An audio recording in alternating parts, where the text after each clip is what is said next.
ትናንትና እህትሽ የተሻለ ሌላ አሪፍ ቦታ አለ ተብላ ይሁን ምን ተብላ ይሁን ከሀገር ልታስወጣው ሰው ልታስደግምበት አልነበር እንዲወስደች ማለት ነው። ወቸው ጉድ እናንተ! እኛ የትኛው ኢትዮጵያ ነው የምንኖረው? ሁሉም ስለ ድግምት ነው የሚያወራው እንዴ? ሁሉም ስለ መተት ነው የሚያወራው፣ ትልቁም ትንሹም። በሰላም ነው። አረብ ሀገር ያለን ሰዎች እንደሆነ ሩዝ ደፍኖናል፣ ጭንቅላታችን በሩዝ ተደፍነዋል። የራሳችን ህይወት ማማሰል ትተን የሰው ህይወት ማማሰል ልማዳችን ነው ብለን አምነን ተቀብለን ነበረ። ኢትዮጵያ ያሉትንም ደግሞ ትልቁ ሰውዬ ግብደው እንግዲህ ትላንትና ሩታ ከሀገር ይዛው ልትወጣ ሳይሆን ልታስደግምበት የተሻለ ቦታ ይዛው እየሄደች ነበረ ሲላት ሜላት እንግዲህ በጥፊ ደረገመችው። እኔማ በገጀራ ነበረ የምደረግመው ጋይስ፣ እውነቴ ነው የምላችሁ። እንደው ደህና ዱላ አዘጋጅታችሁ ስለ ድግምትና ስለ መተት የሚያወራ ሰው አናቱን ወይም ደግሞ ማጅራቱን ብላችሁ መገላገል። የምን ጥፊ ነው? ድንጋይ የለም እንዴ አንስተሽ አፈነክችውም እንዴ ሜላት? እንዲህ ነችና እኛ የትኛው ኢትዮጵያ ነው የምንኖረው? ውድ ቤተሰቦች እየምሬ ነው ብላችሁ እኛ እኮ ግራ ተጋባን እኮ ግራ ተጋብተናል። እኔማ ግራ ገብቶኛል ጋይስ፣ ግራ ግብት ነው ያለኝ። ትልቁም ትንሹም ስለ መተት ብቻ ነው የሚያወራው፣ ስለ ድግምት። ይሄ ደግሞ ድግምት አለው ዛሬ። ድግምት የሚባለው ዛሬ ነው። ምድረ መተታሞች ሲባል ነው የነበረው። ሰላም አለይኩም ወራህመቱላሂ ወበረካቱ። ውድና የተከበራችሁ የቻናሌ ቤተሰቦች እንዴት ናችሁ? ልኝ ደህና ናችሁ? ላይክ፣ ሼር፣ ሰብስክራይብ እያደረጋችሁ ለማንኛውም ውድ ቤተሰቦች ዛሬ የመጨረሻው ቪዲዮ እንጠብቃለን። እንግዲህ ሩታና ኤፍሬም አብርሃም ከነ ልጁ ውሽሚት ከነ ውሽማዋ ዳኒ ማናት ቡዜ ከነ ዴብ እንግዲህ ያው ተያይዘው ወደ ፖሊስ ጣቢያ ሄደው ነበረ። መመለሳቸው አለመመለሳቸው ያው ግልጽ አልሆነልንም እስካሁን ድረስ። ያው ይመለሳሉ፣ የት ይሄዳሉ ብላችኋል። ቪዲዮ ተቋርጦ የለም ቤታቸው ገብተዋል እኮ።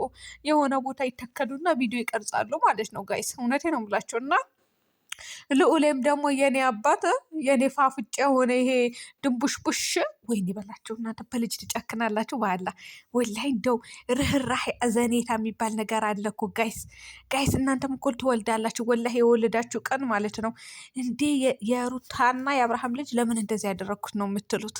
እና ትላንትና አብርሃም እንግዲህ አቅፎት ነበረ። ከዛ እሱ ፓርት ላይ ቆርጦ አውጥተው ቁስል አወጡለት ዛሬም ማለት ነው። የምሬ ነው የምላችሁ። ማታ እንትን ባለውን የአብርሃምን ቁስል አውጥተውልታል። ያው አብርሃም ብያቸዋለሁ ውድ ቤተሰቦች ከዚህ በፊትም አብርሃም እየተሰራ ያለው ሌላ ታሪክ ነው። ስለዚህ አብርሃም የሆነ ነገር ባለ ሰዓት ወይም ወደ ሩታ ተመልሻለሁ ባለ ሰዓት ይዘቀዘቃል፣ ይረገጣል ብያችሁ ነበረ። እንግዲህ እየተረገጠ ነው፣ እሱ ስራው ነው፣ ርገጡት፣ አይመለከተኝም። ግን ያው ተራግጣችሁ ነው ጸጥ የምትሉት። አብርሃምና ሩታ መርገጥ ትታችሁ፣ አብርሃምና ሩታ ላይ ማሟረት ትታችሁ፣ አብርሃምና ሩታን መሳደብ ትታችሁ ልጁን ቁስል የምታወጡለት የምትሰፉለት፣ በቃ ኤዲቲንግ ነው ያንን የምታደርጉት ማለት ነው። እንዴት አስቻላችሁ? እንዴት ጨከናችሁበት? እንዴት አወቃችሁበት? እኔ እኮ አረብ ራሱ ልጅ ሰጥቶኝ ልጆቻቸው እኔ ጋር አስቀምጠው ከሄዱ ራሱ ማለት ነው። የምሬን ነው የምላቸው በደንብ አድርጌ ነው ተንከባክብ የሚይዘው። አንድች ዘለላ እንባ እንዲወጣ አልፈልግም ነበረ አይናቸው ላይ ማለት ነው። ለምን ነገ እኔም ልጆች እወልዳለሁ፣ ልጆች ይኖሩኛል። ደግሞ የልጅ ፍቅር አይገባችሁም ሲጀመር። የሆነ ስታገቡ ወይም ደግሞ ልጅ ስታጫውቱ ልጅ ስትይዙ ይሆናል ብቻ አላቅም፣ ወይ ጓደኞቻችሁ ወይ በቃ ወንድሞቻችሁ እህቶቻችሁ ሲወልዱ ይመስለኛል ስለ ልጅ ጣዕም የምታውቁ። ለማንኛውም የራሳችሁ ጉዳይ ነው። ልጁ እንግዲህ የሚጠብቀው ፈጣሪ ያለው። ያው ምንም ብትሰፉት ምንም ብታደርጉት ምንም የሚመጣ ታሪክ የሚፈጠርም ነገር የለም ማለት ነው። እናላችሁ እንግዲህ ዛሬም ትልቁም ትንሹም መጥቶ ያው ስለ ድግምት ነው የሚያወራብን። ውድ ቤተሰቦች አሁንስ የት እንሂድ? የት እንድረስ? መድረሻ አሳጡን እኮ።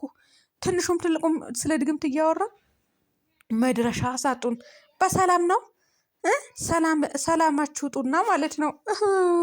ያለ ስሟ ስም እየተሰጣት ያለ ስራዋ ስራ እየተሰጣት ለሩታ እንግዲህ ፈጣሪ ሁነሽ አንቺ ልጅ መጨረሻሽን ያሳየን። እቺ ልጅ ግን ያለ ስም ቢሰጣት እንኳን ጠንካራ ናት፣ ጎበዝ ናት። እውነት ለመናገር እኔ እንትን አላልኳትም ማለቴ የሆነ አላደ ታሳዝነኛለች ጋይስ። የምሬ ነው የምላችሁ እንዴት እንደምታሳዝነኝ ሩታዬ ማለት ነው። ለምንድን ነው የምታሳዝንሽ ካላችሁኝ፣ አሁን ትላንትና ተዋረደች ደመቁ ማለት እኮ እናንተ የደመቀ ነገር ነው።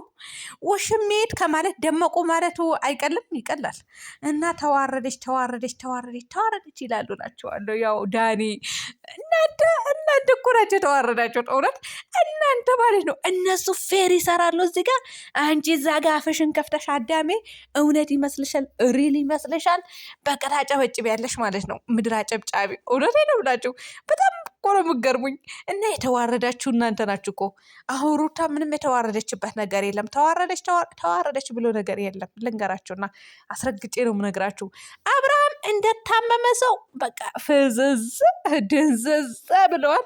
ከዛ ቡዜ ደግሞ ምንድን ነው ይሄ መጥፎ ካራክተር ይሰጣታል። እሷ ደግሞ አንቺ እንደዚህ እኔ ይሄ ካራክተር አልቀበልም ነበረ። በእሷ እድሜ ብሆን እንደ ሩታ ብሆን እቀበለው ነበረ። እንዲያውም ሩታ የድሮ ባህሪ እንዲመለስ ፈልጋለሁ። ይሄ ጥፊዋ በንግግር እንትን የምትለው ይሄ አቅምሳ የምጥለው በቃ ጠብሳ የምትጥለውን ብታመጣው እኔ ደስ ይለኛል። አሁን ላይ ማለት ነው። ለምን ምስኪንን እየሆነች እንደሆነ አላቅም። ለነገሩ አብርሃም ፈዞ የለም እንደታመመ ሰው። እናንተ በህመም ይቀልዳል። እውነት በህመም ይቀልዳል። እንዲህ ሰው ስንት ሰው ጤንነቱን አቶ ሆስፒታል ተኝተዋል። እናንተ በጤንነት ታሾፋላችሁ፣ ሙድ ትይዛላችሁ። እንደው ልጃችሁ ብታሳድጉ ነው የሚሻላችሁ። እውነት ይሄ ነበረ የሚሻለው። ለማንኛውም ሩታ አልተዋረደችው። ምንም ያዋርዳን ነገር የለም። እሷ እኮ የያዘችው ባልዋ ነው፣ የያዘችው የልጇ አባት ነው። የፈለገችው ነገር አድርጋ መመለስ ትችላለች። ባሏ እኔ እኮ ብያችኋለሁ። ልጅ የወለደችን ሴት ልንገራችሁና ማለት እናቶቻችን እኮ አሁን እኔ እናት ላይ ዛሬም ይሁን ነገም የሚፈጠር ነገር አይደለም፣ አላህም አያምጣብን እና ብዙ እናቶች ከባሎቻቸው ጋር ከተፋቱ የለም ጋይስ ለልጆቻቸው ሲሉ እኮ ይንከራተታሉ፣ ይለፋሉ፣ ይደክማሉ። እሱም ለመመለስ እኮ ይሞክራሉ። ልጄ በአንድ አላስቀረውም በአንድ አላስቀራትም እያሉ 2 3 4 ያለ አባት አላሳድግም ብለው ሲደበደቡ ራሱ የሚኖሩ እናቶች የሉም እንዴ? አሉ እኮ እናውቃለን።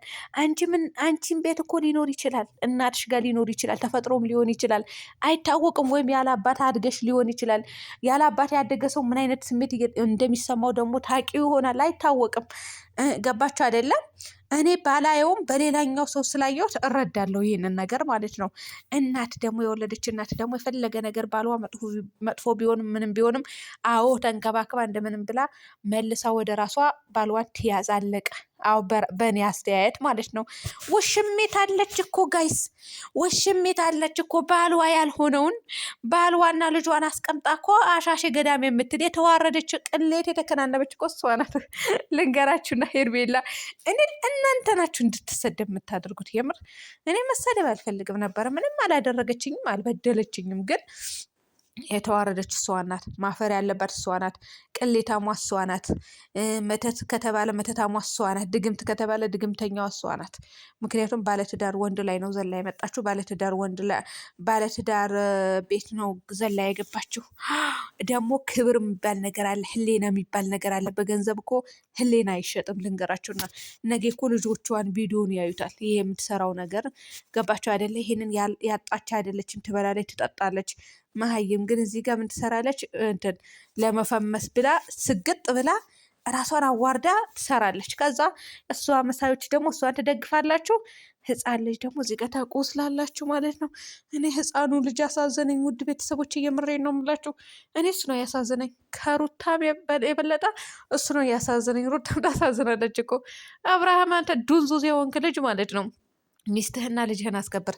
ግን የልጁ እንደዚህ እየተደረገ ካየ ማለት ነው አሁን ይሄ ጠባሳው ምናምን ከገባው እንደው የልጅ ጣም በቃ ልጄማ በማንንም እንደዚህ ማስደረግ የለብኝም ካለ እርግጠኛ ነኝ ከዚህ ጭቅጭቅና ከዚህ ንዝንዝ ስራ ወጥተው ልጁን በስርዓት የሚይዝ ይመስለኛል ሳስበው ማለት ነው። በጣም እኮ ነው የሚደብረው። እንዴ ነችና እናንተ ክብር የላችሁም እንዴ? ክብረ ቢሶች። ውድ ቤተሰቦቼ በያላችሁበት ሰላምና ጤና ያሰማኝላችኋል።